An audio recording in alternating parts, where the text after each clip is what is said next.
Então, passo agora a palavra para a Lúcia, que os benfeitores espirituais estejam com você nessa exposição.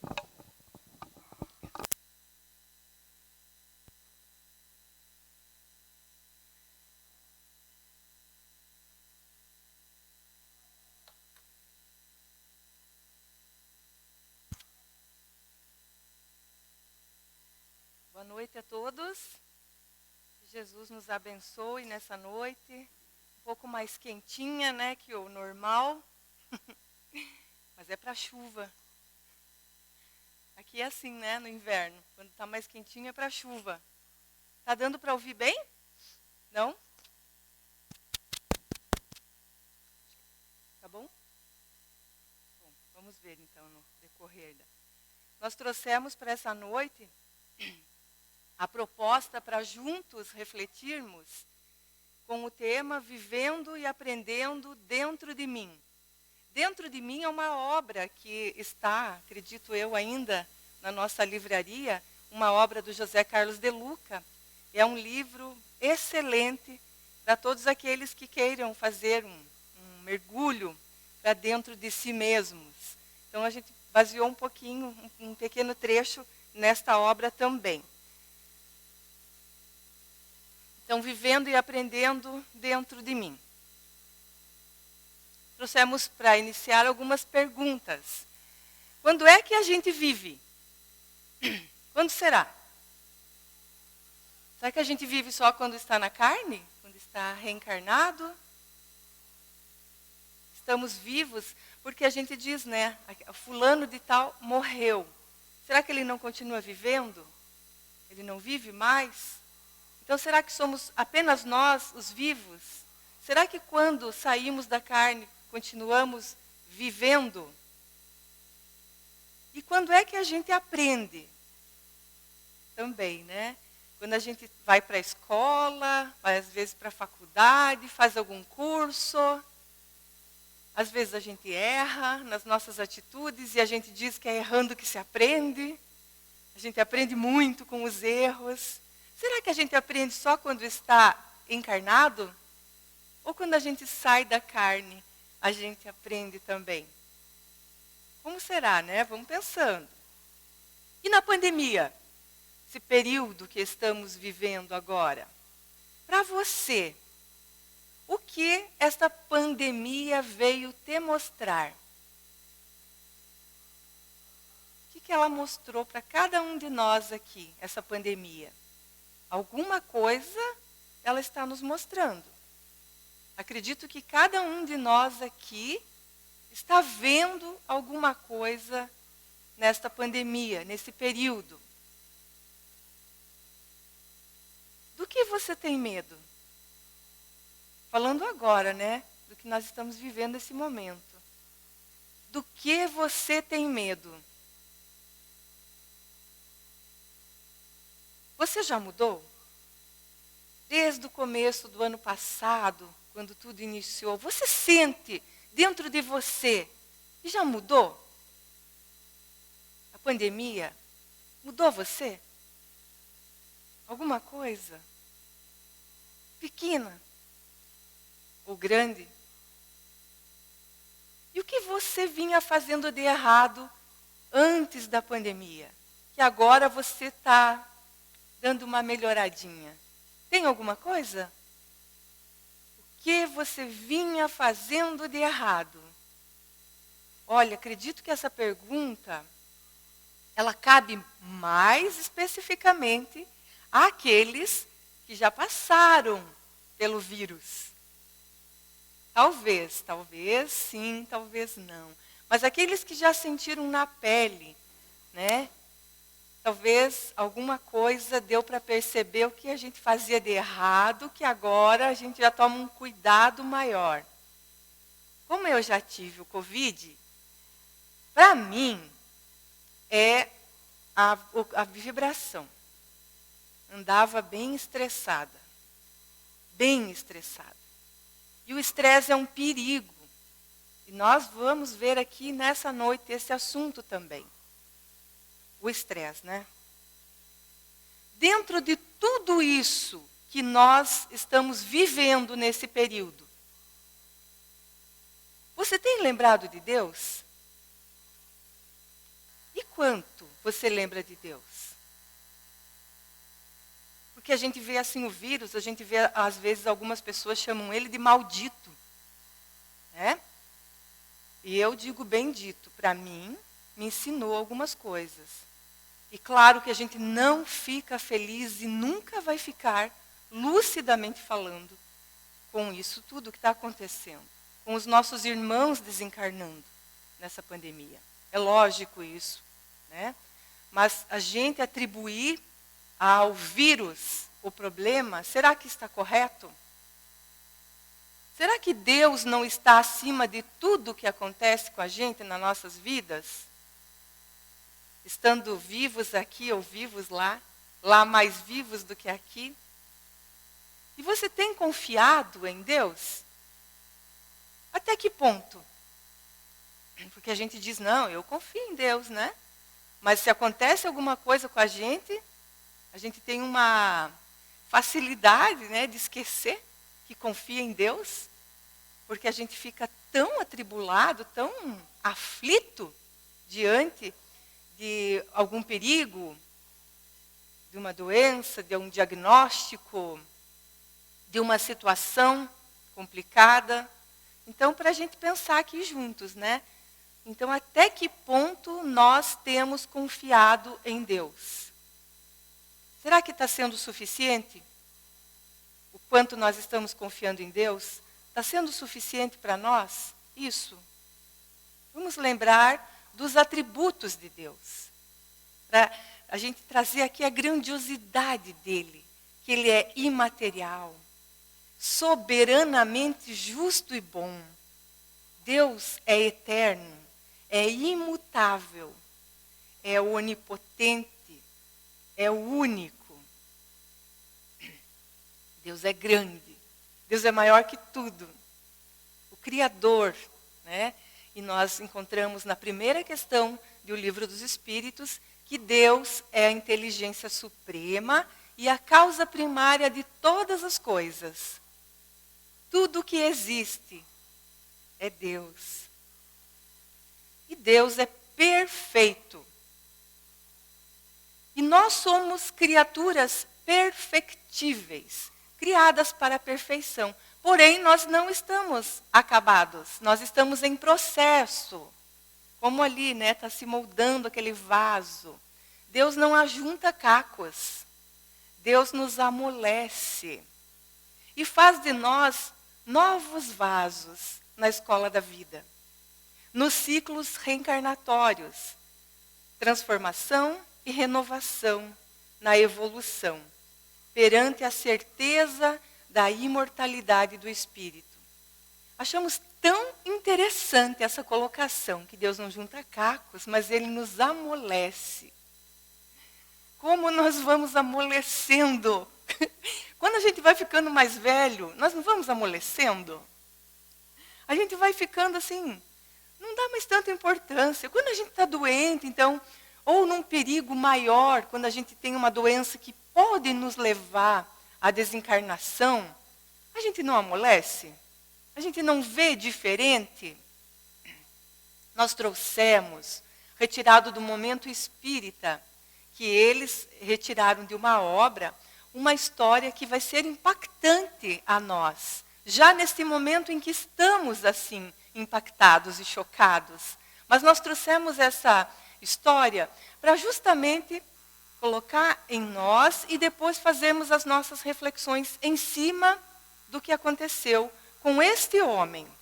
Vamos ver. Aquele era o seu último dia de vida, mas ele não sabia disso. Naquela manhã, sentiu vontade de dormir um pouco mais. Estava cansado. Tinha deitado muito tarde e não havia dormido bem. Mas logo abandonou a ideia de ficar um pouco mais na cama e levantou-se, pensando nas muitas coisas que precisava fazer na empresa. Lavou o rosto e fez a barba correndo, automaticamente. Não prestou atenção no rosto cansado, nas olheiras escuras, resultado de noites mal dormidas. Engoliu o café e saiu resmungando baixinho, um bom dia, sem muita convicção. Desprezou os lábios da esposa, que se ofereciam para um beijo de despedida. Não entendia por que ela se queixava tanto da ausência dele e vivia pedindo mais tempo para ficarem juntos. Ele estava conseguindo manter o padrão elevado de vida da família, não estava? Isso não bastava? Entrou no carro e saiu. Pegou o telefone celular e ligou para a sua filha. Sorriu quando soube que o netinho havia dado os primeiros passos. Ficou sério quando a filha lembrou de que há tempos ele não aparecia para ver o neto e o convidou para almoçar. Ele relutou bastante. Sabia que iria gostar muito de estar com o neto, mas não podia, naquele dia, sair da empresa. Quem sabe no próximo final de semana? Chegou à empresa e mal cumprimentou as pessoas. A agenda estava lotada e era muito importante começar logo a atender os seus compromissos, pois tinha plena convicção de que pessoas de valor não desperdiçam seu tempo com conversa fiada. Na hora do almoço, pediu à secretária para trazer um sanduíche e um refrigerante diet. O colesterol estava alto, precisava fazer um check-up, mas isso ficaria para o mês seguinte. Começou a comer enquanto lia alguns papéis que usaria na reunião mais tarde. Nem observou que tipo de lanche estava mastigando. Enquanto relacionava os telefonemas que deveria dar, sentiu um pouco de tontura. A vista embaçou. Lembrou-se do médico advertindo-o, alguns dias antes, quando tivera os mesmos sintomas, de que estava na hora de fazer um check-up. Mas ele logo concluiu que era um mal-estar passageiro, que seria resolvido com um café forte, sem açúcar.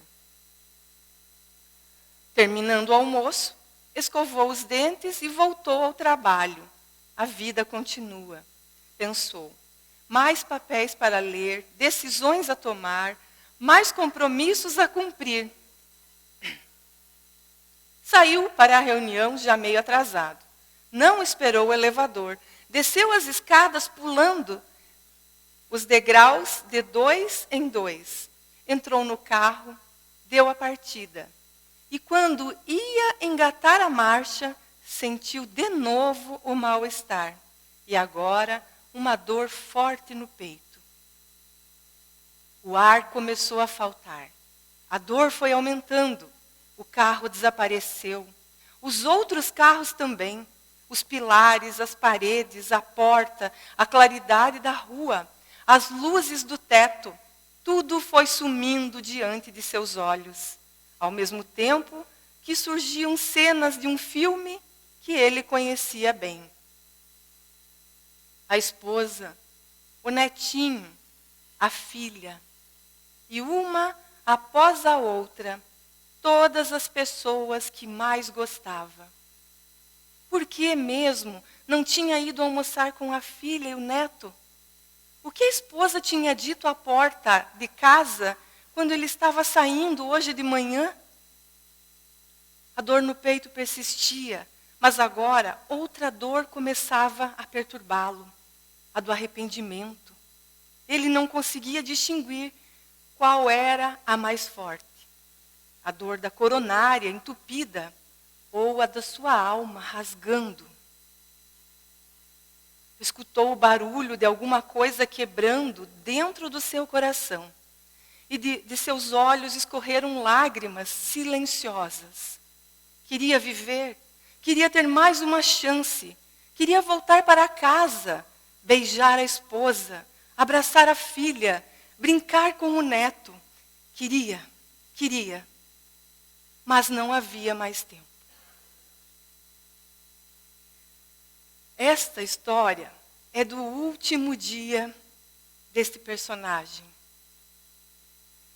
Uma história assim que nos deixa apreensivos de nos imaginar no lugar, de fazermos também um retrocesso da nossa vida e de pensarmos o que é que estamos fazendo agora nesse momento em especial em que muitas pessoas nós não estamos podendo ter contato. Está difícil para nós. Uma época em que nós valorizamos tanto a amizade, o estar perto, o abraço, porque estamos sem, na maioria dos casos, né? Mas dentro da nossa casa, será que nós estamos observando com carinho os nossos amores? Como é que nós estamos vivendo e aprendendo? Porque todos os dias, né, são dias de vida, de aprendizado, né? Aí o João, o evangelista, vai nos dizer que Jesus, quando esteve entre nós, nos disse que eu vim para que todos tenham vida e a tenham em abundância. O que é ter vida em abundância? O que será que Jesus está nos dizendo com essa abundância? Será que é nós prestarmos atenção se estamos numa casa confortável, tendo um carro bom? Será que isso é ser abundante na vida? Ou a vida em abundância é alguma coisa a mais? Poderíamos dizer valorizar os nossos familiares, as pessoas que convivem conosco, os nossos amigos. Também poderíamos chamar, será de abundância? Ou ainda Jesus foi mais além dessa abundância? Emmanuel, fazendo a leitura deste trecho do Evangelho, ele nos instrui, né, que o berço confere a existência, mas a vida é obra nossa. Nós temos a oportunidade, né, de uma nova chance quando nascemos de novo no berço. Né, é uma existência aqui, porque existência os animais têm, né, os pássaros, existência. Né, mas vida é um pouco diferente de existir. Tudo o que a gente relatou na história, né, que aconteceu com aquele rapaz, são coisas da existência nossa aqui na Terra. Mas a vida é algo um tanto mais profundo. E Emmanuel vai nos alertar, então, que a vida é a experiência digna da imortalidade. Então, além de a gente valorizar a vida enquanto personalidade que somos, com a família que estamos arranjados, com tudo que precisamos conquistar materialmente falando também, nós olhamos além, né? Nós vemos, então, a imortalidade, sabendo que tudo que nos ocorre aqui vai ter um contínuo, vai prosseguir. Nós e o nosso aprendizado, que carregamos conosco, a nossa bagagem, porque o que aprendemos aqui vai conosco. Né? Então é essa experiência digna. É a mesma coisa quando alguém diz de uma mãe que abandonou o filho, né? Colocou numa lata de lixo. A gente pode chamar essa pessoa de mãe? Ou ela trouxe à vida essa criança? Mãe, no sentido profundo da palavra, é aquela que assume, que vai fazer, né? Vai abraçar essa missão. E assim nós falamos de vida. Né? A vida em abundância. É a experiência digna da imortalidade. Nós temos que pensar um pouquinho, então, no valor da experiência. Que valor nós estamos dando? Será que nós estamos atribuindo às nossas experiências aqui um peso muito grande, materialmente falando? Analisemos, né? E também vendo tudo isso na questão da imortalidade. Somos imortais. Deus nos fez assim, imortais. Então não existe a morte. Lembra que a gente falou, você tem medo do quê? Geralmente a gente tem medo da morte. Ainda mais passando numa pandemia, né? E aí a gente vai descobrir que a morte não existe. Que é simplesmente um fim de uma existência, mas nós continuamos vivos. E ainda podemos dizer que mais vivos do que nunca.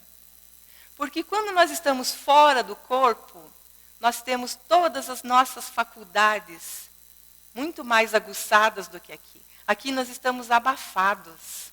Então, nessa experiência que nos limita, passamos por essa experiência e que saibamos ver o valor das experiências que nós temos. O Raul Teixeira nos aconselha a viver todos os dias da nossa vida como se fosse o último dia. E aí ele diz assim, com a alegria e o entusiasmo do primeiro dia, mas com a gravidade e a seriedade do último dia. Porque ninguém de nós sabe, nem o dia nem a hora em que nós receberemos, né, o chamado de volta. Nós não sabemos nem o dia nem a hora. E nós vamos passar daqui a pouquinho um vídeo do Divaldo explicando por que nós não sabemos.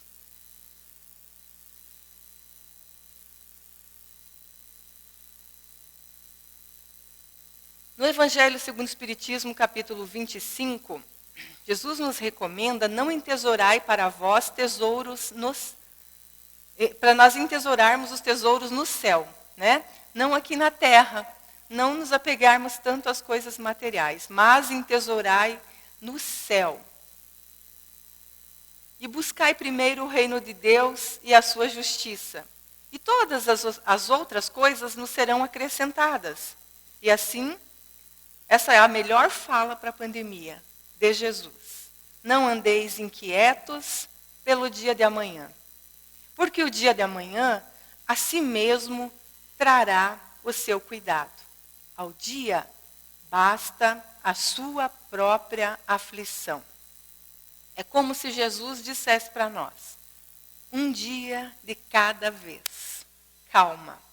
E aí Jesus vai falar das aves, dos lírios do campo, nos apresentando que devemos ter confiança. Lembra no começo? Quanto é que você confia em Deus?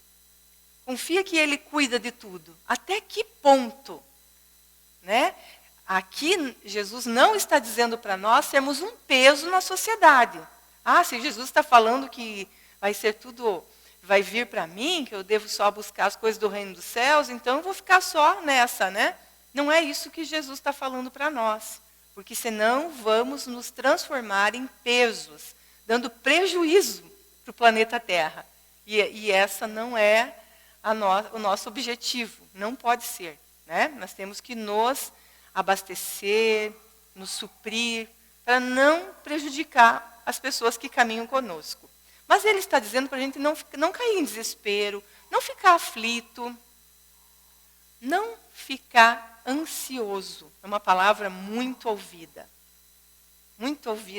hoje em dia. Né? Tem muita gente ansiosa.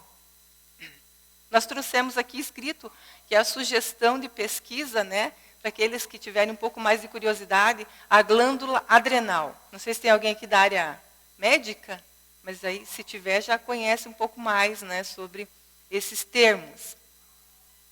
Nós vamos falar do cortisol, que é um hormônio que nós lançamos na nossa corrente sanguínea e isso nos causa graves problemas. Porque o excesso, ele, numa dose certa, nos mantém em vida, em dia, saudáveis. Mas quando excedemos o cortisol, nós temos o sistema imunológico deficiente, entra a ansiedade, a depressão, a dor de cabeça, alterações nervosas, problemas intestinais, aumento do açúcar no sangue, aumento de pressão arterial e problemas cardíacos. Será que o personagem da nossa história tinha o cortisol elevado? Aí tem mais uma coisa, né? Mas lembra que a gente falou o dia e a hora nós não sabemos? Até mesmo porque nós podemos ir antes da hora. Se a gente não tomar conta do nosso sistema nervoso, né, nos acalmando e buscando um sentido maior para tudo, nós podemos antecipar a nossa volta. Então, é bom que a gente preste atenção no que é que a gente está fazendo, para não exagerar no cortisol. E a gente sugere, então, né, se alguém quiser fazer uma busca um pouquinho maior, a glândula adrenal é a que libera o cortisol. Então, se vocês quiserem fazer busca em casa para se inteirar um pouquinho mais, para tomar conta, né, do nosso corpinho, um pouquinho com mais atenção, é essa glândula adrenal. Agora nós vamos assistir um vídeo sobre a circulação, só para a gente também... estamos passando por esse período, e é interessante saber como que ocorre, né, o processo da circulação, como que age. Então, nós vamos passar um videozinho rapidinho.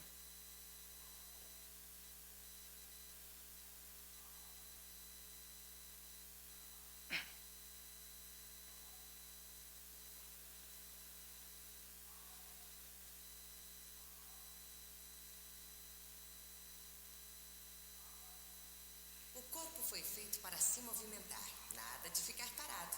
É preciso circular. Para mover-se em uma explosão de força, o corpo precisa de energia. Energia da vida. Ela é fornecida pelo oxigênio que puxamos para dentro dos pulmões. Ele é levado para todo o nosso corpo pelo sangue. Quer saber como? Então, vamos viajar pela circulação sanguínea. Prepare-se para aprender sobre um dos sistemas mais importantes do corpo humano, o sistema circulatório. O sistema circulatório cardiovascular é formado pelo coração e vasos sanguíneos. As artérias levam o sangue que sai do coração. Os capilares são vasos muito finos que unem as artérias às veias e fazem a troca de gases e nutrientes entre o sangue e os tecidos.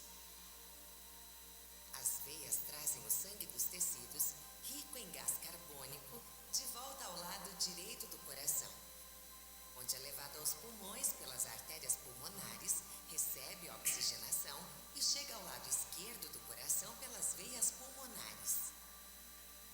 Do coração, ele é bombeado pela artéria aorta para as diversas partes do corpo. Leva oxigênio às células, retira delas o gás carbônico e retorna ao coração, completando o ciclo que se repete continuamente. A movimentação do sangue é sempre irregular e segue a mesma direção devido às contrações rítmicas do coração. Os vasos sanguíneos funcionam como uma autoestrada, interligando todo o corpo. O plasma é a parte líquida do sangue, composto por proteínas, sais minerais e outras substâncias dissolvidas em água. Ele permite a circulação das células sanguíneas. Veja, aquela célula é uma hemácia. Ela é responsável pela distribuição de oxigênio pelo corpo e pela retirada de gás carbônico das células. Uma curiosidade: o sangue é vermelho porque a hemácia possui uma proteína chamada hemoglobina, que contém moléculas de ferro em sua estrutura e, quando oxidadas pelo oxigênio, tem cor avermelhada. Então, vamos resumir essa história. Funciona assim. Quando respiramos, o sangue é oxigenado nos vasos pulmonares e é levado às câmaras esquerdas do coração, de onde é bombeado através da artéria aorta aos tecidos do corpo. Este sangue leva oxigênio às células, retira o gás carbônico e retorna ao coração, completando o ciclo que se repete continuamente. Quando o corpo absorve o oxigênio, ele gera energia para seu funcionamento. Energia que gera força e nos faz movimentar e viver.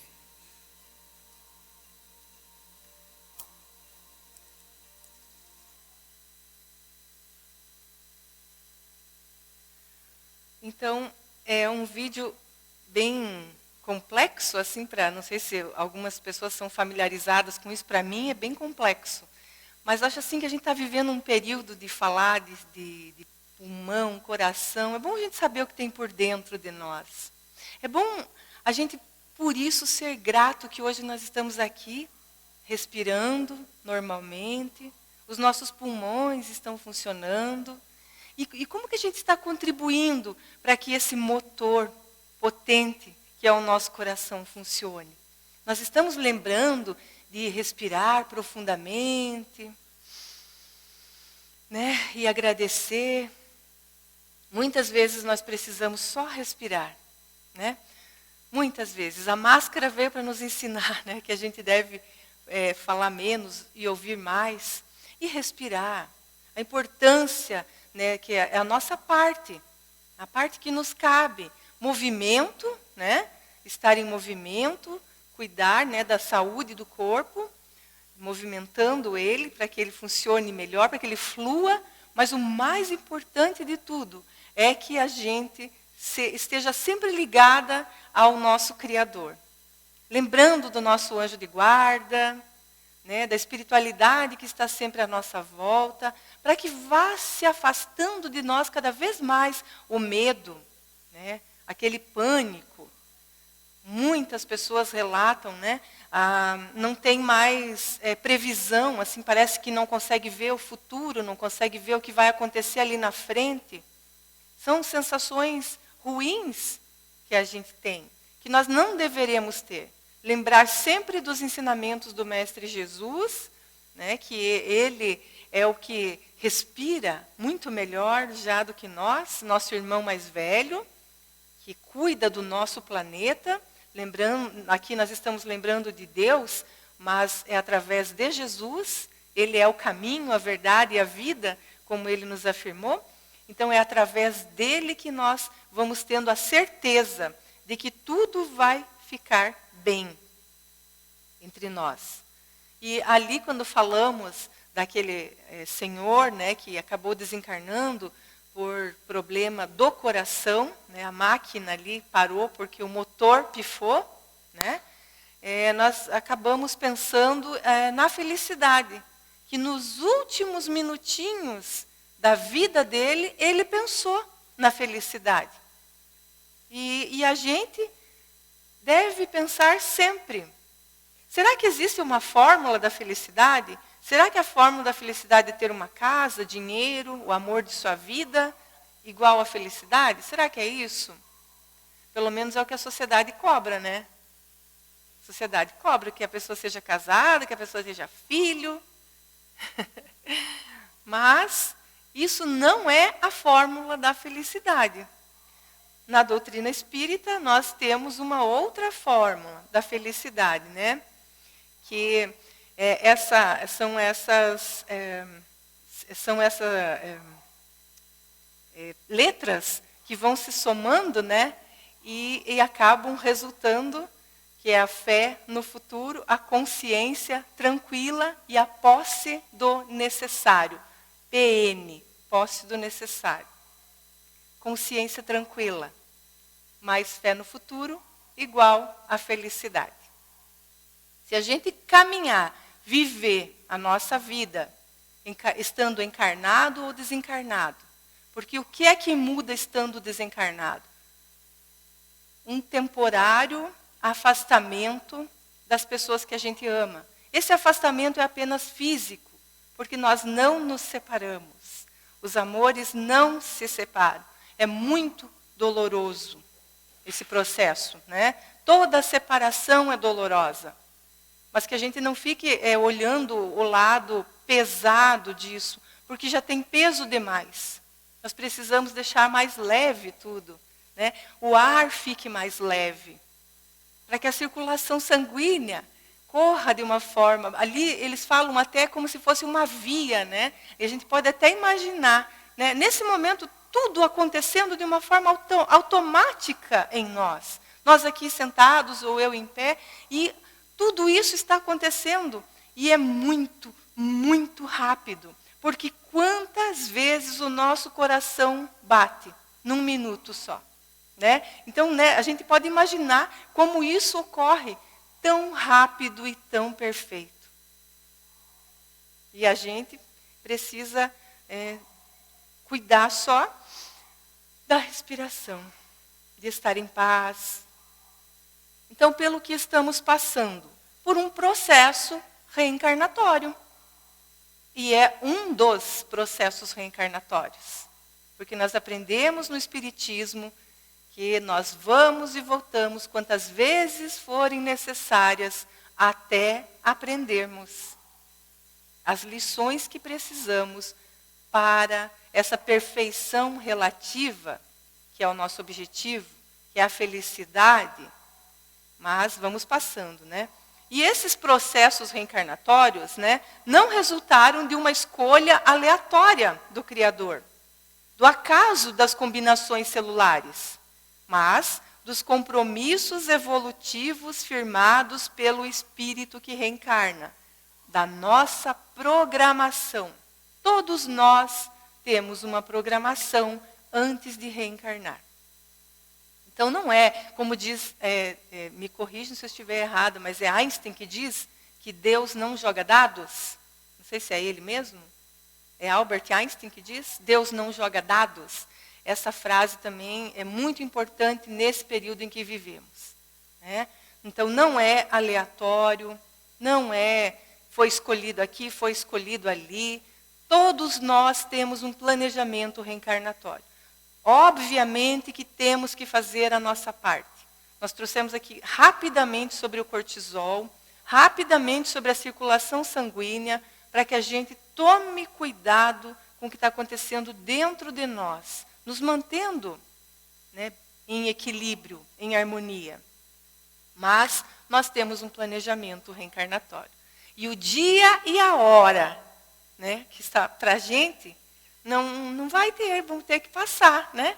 Todos nós vamos passar, isso é a nossa realidade, né? Para todos nós aqui.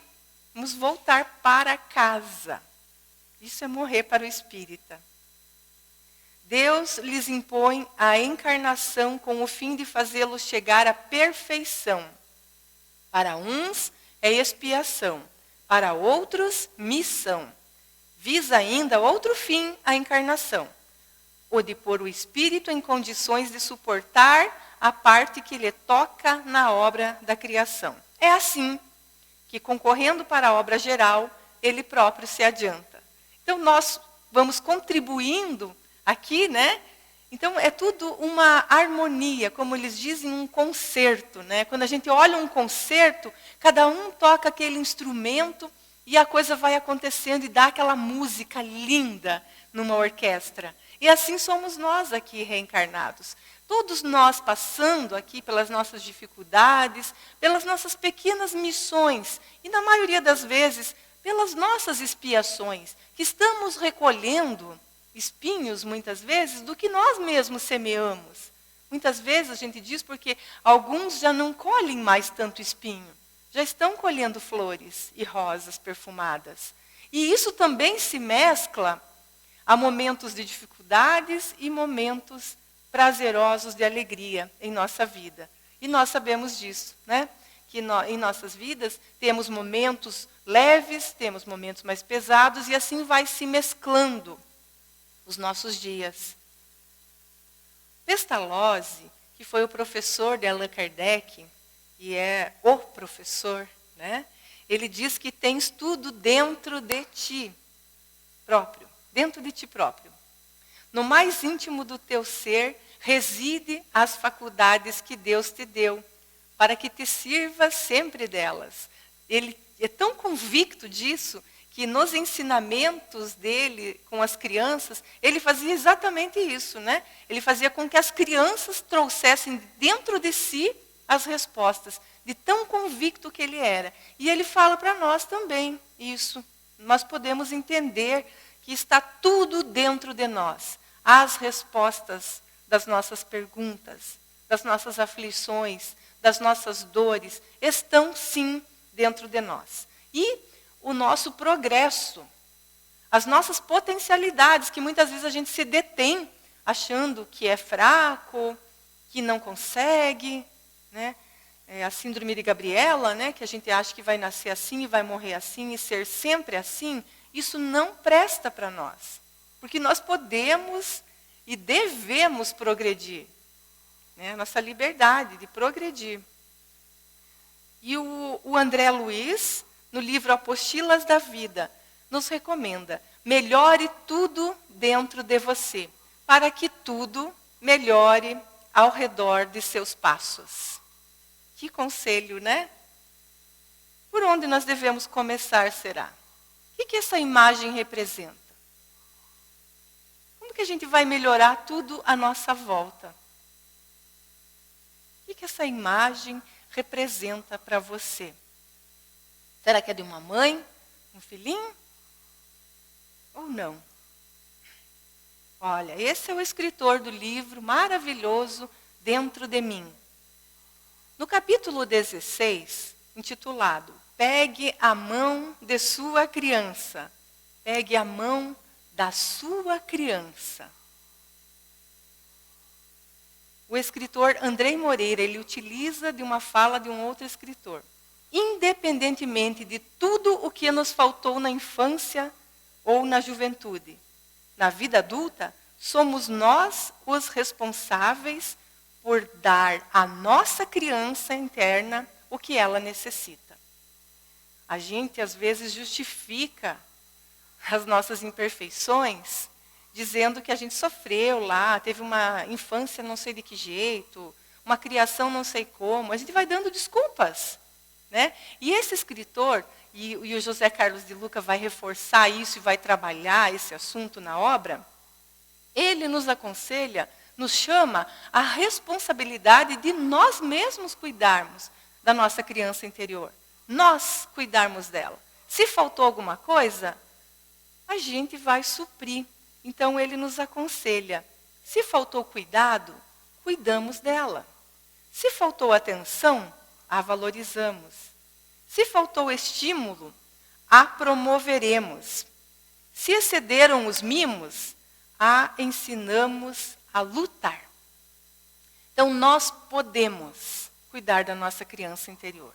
Nós precisamos lembrar dela e cuidar dela direitinho. O que a sua criança necessita? Vamos parar para pensar. O que a criança que está dentro de você necessita?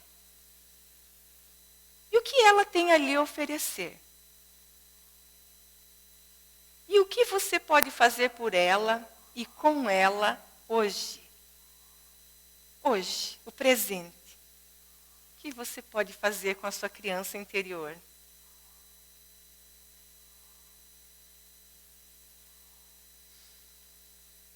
Aprendendo. Em todo o processo evolutivo, a mola mestra é a vontade do espírito, que mobiliza suas energias interiores para essa ou aquela direção. Nosso conhecimento das necessidades básicas de cada etapa reencarnatória, os interesses que o espírito manifesta, suas tendências e aptidões, são a base para a preparação do seu processo educativo, nos diz Walter Oliveira Alves. Então ele deixa bem claro para nós que a vontade que nós devemos empregar em tudo é a que vai fazer a diferença. Mobiliza as nossas energias para as direções, né? Movido pela vontade, estimulado por sua natureza interna, destinada à comunhão com as leis divinas, todo espírito é apto a aprender e tem mecanismos adequados para realizar esse intento. Então, todos nós temos condições. Lembra que o Pestalozzi disse? Está tudo dentro de ti. Né? A educação, em sua essência, não é um simples processo de construção de um conhecimento acumulado pelas gerações anteriores. O que a gente ouve muito, né? Que aquela família age daquela forma, e isso vai passando de geração em geração. Né?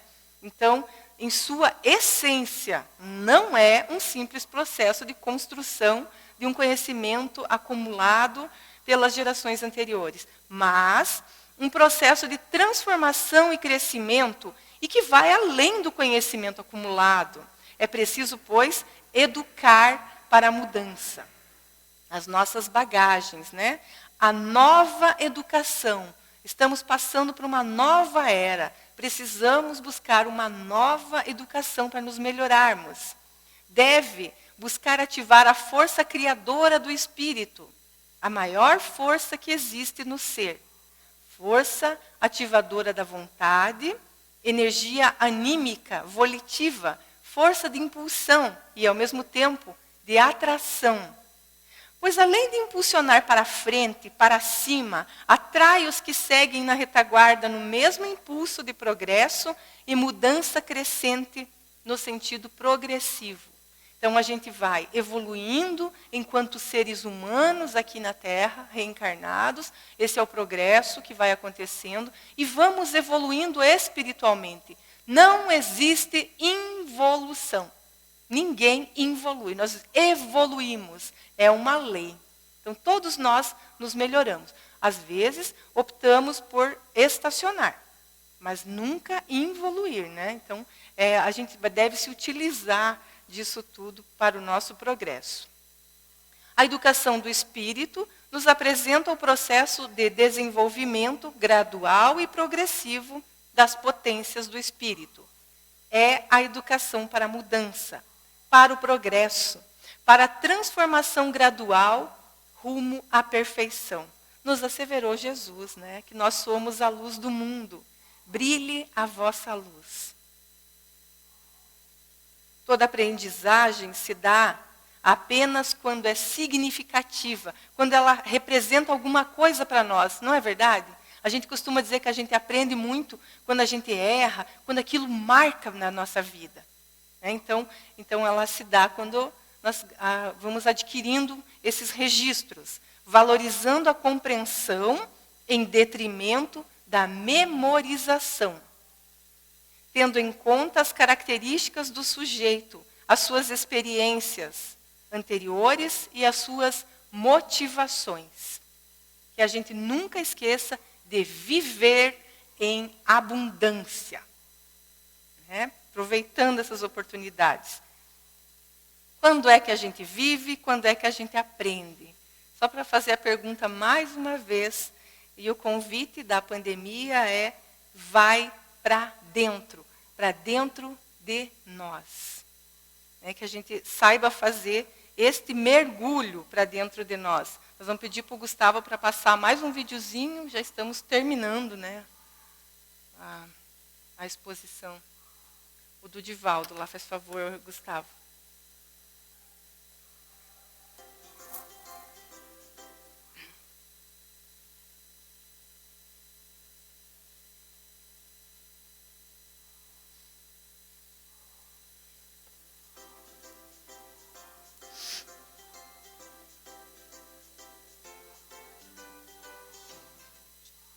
Há pessoas que me dizem: eu cometi um erro grave, eu não me perdoo.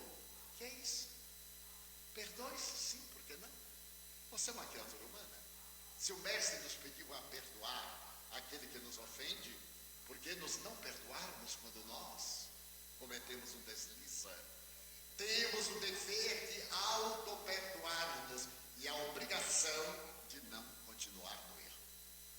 Então, toda vez que eu dou uma baianada, e eu dou aquela escorregada total, e desfruto, acho maravilhoso, e digo: eita, Divaldo, se desencarnar agora está acampado. Que é uma palavra muito baiana. Já imaginou lutarmos 87 anos e de repente nós formos tudo a perder, desencarnarmos numa hora em que sejamos poeira? Certo dia, Joana Diante me disse: meu filho, peça a Deus para desencarnar numa hora boa. E eu perguntei: e a hora boa para desencarnar? Ela disse: sim, quando está em paz, quando está em harmonia. A hora má é quando está com ressentimento, porque leva o ressentimento. Quando está com desespero, porque desperta com ele. E então narrou-me que Francisco de Assis estava capinando o seu jardim na Porciúncula, quando Frei Leão, que era seu confessor, acercou-se e lhe perguntou-lhe: meu pai, Se você soubesse que ia morrer hoje à tarde, o que é que você faria? Eu continuaria capinando o meu jardim. Que hora maravilhosa! Se a divindade nos dissesse, você vai desencarnar dentro de 10 anos, só tenho 10 anos, será que vai dar tempo? E a lembrança de 10 anos nos atormentaria tanto que nós morreríamos no coração 24 horas depois. Anteciparíamos. Daí as soberanas leis que raramente permitem a premonição do momento magno da libertação. Eu também tenho perguntado, qual seria o meu momento bom de desencarnar? Depois de uma palestra, quando todo mundo for embora, quando estiver sozinho e tiver retornado a Salvador e poder dizer, dou conta da minha administração. Bom, aqui o Divaldo estava com 87 anos, né, quando ele contou essa história numa palestra. Ele está com 94 já. É sinal que está dando certo. A leveza do Divaldo de olhar, né, para o processo da morte e a importância de a gente prestar atenção. Né? Então é sinal que dá certo. A gente não precisa ter medo e que estejamos sempre assim, leves, como ele nos aconselha. E para finalizar, então, nós trouxemos o Gandhi nos aconselhando. Tenha sempre bons pensamentos, porque os seus pensamentos se transformam em suas palavras. Tenha boas palavras, porque as suas palavras se transformam em ações. Tenha boas ações, porque as suas ações se transformam em seus hábitos. Tenha bons hábitos, porque seus hábitos se transformam em seus valores. Tenha bons valores, porque os seus valores se transformam no seu próprio destino. Lembrando Jesus, nos convidando para sermos luzes. Amor é luz. Sejamos luzes e que o Divino Mestre nos abençoe a todos, hoje e sempre. Muito obrigado pela atenção de todos.